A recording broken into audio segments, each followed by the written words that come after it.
The moment changed without warning. 1 second, the mansion was wrapped in calm, the kind of quiet money buys when nothing is missing. The next, everything felt wrong. Adrian Vale, a self-made millionaire admired for his sharp mind and careful choices, swayed slightly near the tall windows. Sunlight flashed across his face, then vanished as his body suddenly gave in and collapsed to the floor. The sound was heavy enough to freeze the air. Mara, the housemaid, felt her breath leave her chest. She had been arranging toys nearby, her attention always divided between her work and the small children playing on the rug. When Adrian fell, instinct took over. She rushed forward, dropping to her knees, her hands trembling as she leaned close, calling his name again and again. Her heart raced, fear flooding her veins as she searched for any sign that he was still aware. "Someone help!" she cried, her voice breaking as she turned toward the doorway.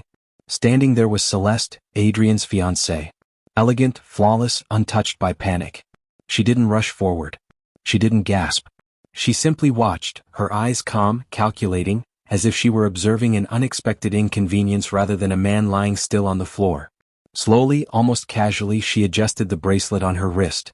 "Lower your voice," Celeste said coolly. "You're disturbing everyone." Mara stared at her in disbelief. The children had stopped laughing.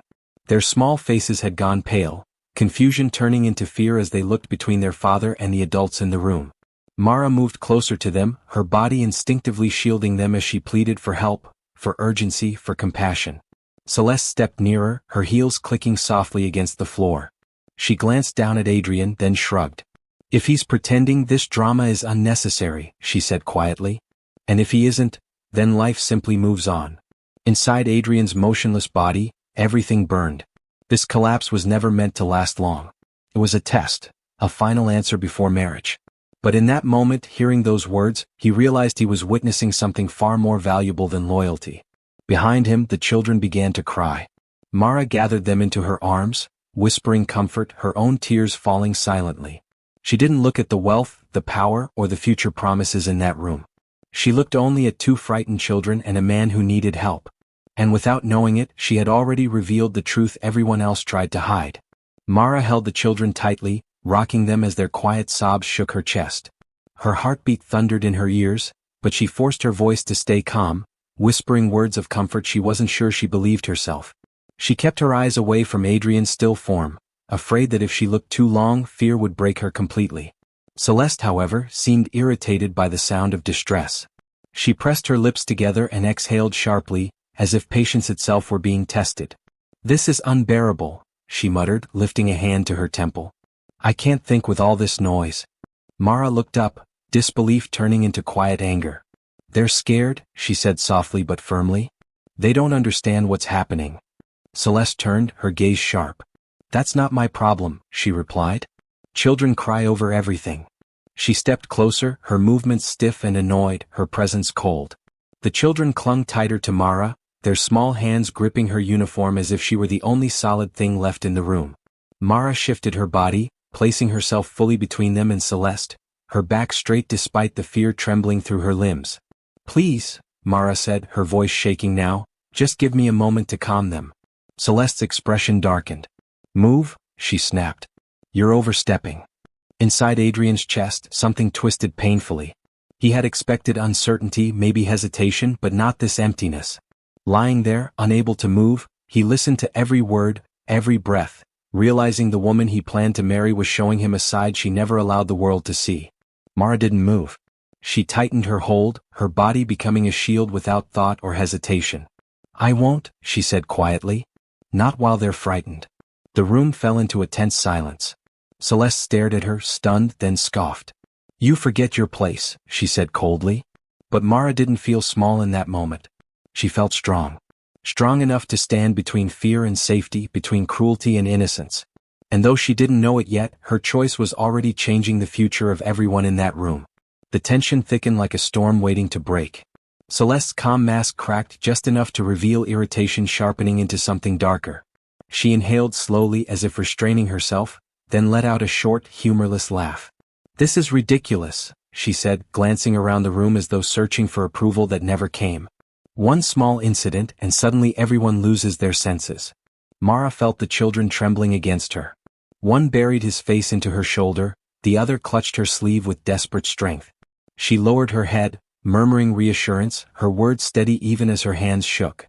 Every instinct told her to protect them no matter the cost. Celeste stepped forward again, closer this time. "I said move," she insisted, her tone sharp and impatient. "You're making this worse." Mara slowly rose to her feet, keeping the children behind her. Her knees felt weak, but her resolve was firm. "I'm not trying to make anything worse," she replied. "I'm trying to keep them calm. That's all." Something about her quiet defiance seemed to strike a nerve.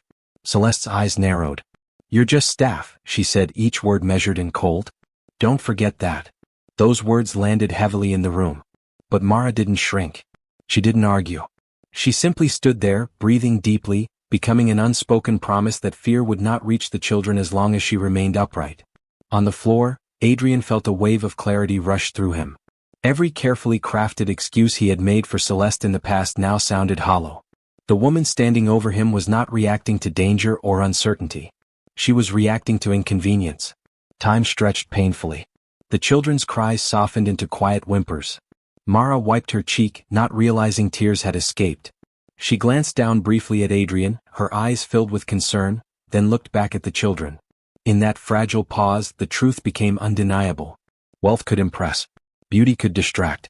But character, real character, revealed itself only when nothing was gained by being kind. And in that moment, only one person in the room truly had nothing to gain, yet everything to give. Celeste finally turned away with a sharp sigh, as if she had decided the scene was no longer worth her attention. She straightened her posture, smoothed the fabric of her dress, and glanced at her reflection in the glass, checking that nothing about her appearance had been disturbed. The contrast was striking. One woman holding trembling children with shaking arms, the other concerned only with how she looked in the moment. "I need to make a few calls," Celeste said calmly. "If this situation becomes complicated, things must be handled properly." Her voice carried no urgency, only calculation. She walked a few steps away, already speaking into her phone in a low tone, her back turned to the room. Mara watched her in disbelief. Every part of her wanted to shout, to demand action, but she swallowed the urge and focused on what mattered. She guided the children to sit, brushing their hair back gently, whispering that everything would be okay, even though fear still pressed tightly against her chest. On the floor, Adrian felt a strange mixture of relief and sorrow. Relief that the truth was finally unfolding before his eyes. Sorrow that it had taken such a moment to see it clearly. He listened as Celeste spoke softly on the phone, not asking for help, but discussing arrangements, possibilities, outcomes. Not once did she kneel beside him. Minutes passed slowly, stretching like hours. The room felt heavy, filled with unspoken realizations. Mara stayed close, her presence steady, her courage quiet but unshakable. She checked Adrian again, her voice barely above a whisper, speaking to him even though she believed he could not hear. "Hold on," she murmured. "You're not alone." Those words struck Adrian deeply. Lying still, he understood something that no success or achievement had ever taught him. Loyalty did not come from promises or appearances. It came from action, from compassion shown when no one was watching. And in that silent room, the future he had imagined quietly began to fall apart, while a far more honest one began to take shape. The sound of hurried footsteps echoed faintly from the hallway, but instead of bringing comfort, it only deepened the tension. Celeste ended her call and returned, her expression composed, almost rehearsed. She glanced at Adrian on the floor, then at the children, then finally at Mara, as if measuring the situation purely in terms of outcomes. "I've arranged for professionals to handle this," Celeste said. "There's no need for panic." Her tone suggested control, not care. Mara looked up slowly. "He needs help now," she said, her voice calm but unwavering. "Waiting could make things worse." Celeste gave a thin smile. "You worry too much," she replied. "People like him don't break easily." Those words settled heavily in the air. Adrian felt them like a final answer. In all his years of building success, he had learned to read markets, predict risks, and spot deception. Yet he had missed the simplest truth: compassion cannot be rehearsed. The children stirred again, sensing the emotional shift even if they couldn't name it. Mara reached for their hands, grounding them, grounding herself. She began to hum softly, a tune from her childhood, gentle and steady. The room seemed to breathe with her, the fear easing just enough to let hope slip in. Celeste watched, clearly unsettled by the scene. There was something about Mara's quiet strength that could not be controlled or dismissed. It did not ask permission. It did not demand recognition. It simply existed. Inside, Adrian made his decision. The test had gone far beyond its original purpose. What he saw now was not just the truth about one person, but about the kind of future he was choosing for his family. As distant sirens finally approached, a strange calm settled over him. The answer was clear. The life he wanted could not be built on appearances alone. It had to be protected by someone who would stand firm when everything else fell apart. The distant sounds grew louder, then faded into the background as the moment reached its breaking point. Adrian chose that instant to move. A slow breath escaped his chest, followed by a subtle shift of his hand against the floor. Mara noticed immediately. Her eyes widened, hope flashing through them like light after a long storm. "Sir?" she whispered, leaning closer. Adrian opened his eyes and drew a steady breath, sitting up as if waking from a long, heavy sleep. The children gasped, then clung to Mara in disbelief before realizing what they were seeing. Relief washed over their faces, their fear dissolving into quiet wonder. Celeste froze. The color drained from her face as understanding struck. You were pretending?" she stammered, stepping back. Adrian rose to his feet, his expression calm but firm. "I needed to see who would stand when things fell apart," he said. His voice carried no anger, only certainty. "And now I have." He turned to Mara, gratitude clear in his eyes. "You protected what mattered most," he said softly. "Not because you had to, but because you chose to." Mara shook her head, overwhelmed. "Anyone would have done the same," she replied. Adrian smiled gently. "No," he said. "Not everyone did." Celeste tried to speak, to explain, but her words felt empty in the space she had created herself. Adrian listened briefly, then made his decision without hesitation. Some paths end quietly, not with drama, but with clarity. Later that day, as Calm returned to the mansion, the children laughed again, safe and unafraid. Mara watched them with a tired smile, unaware that her courage had rewritten the future of that family. And Adrian understood the greatest lesson of all. Real wealth is not measured by what you own, but by who stands beside you when everything else disappears.